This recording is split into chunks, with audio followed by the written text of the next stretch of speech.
तो guys first time Saudi आके आज हमने देखा पेट्रोल पंप बंद है। ये रहा। और मैं आपको यहाँ दिखाता हूँ कि पेट्रोल का क्या रेट चल रहा है। ये रहे दाई ये रहा मेट्रो, ये रहा हाईवे। तेरो को चाहिँ दाइ हो? म दाइ?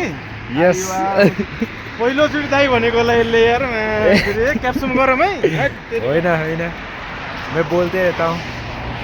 और ये यहाँ पेट्रोल और डीजल का रेट चल रहा है।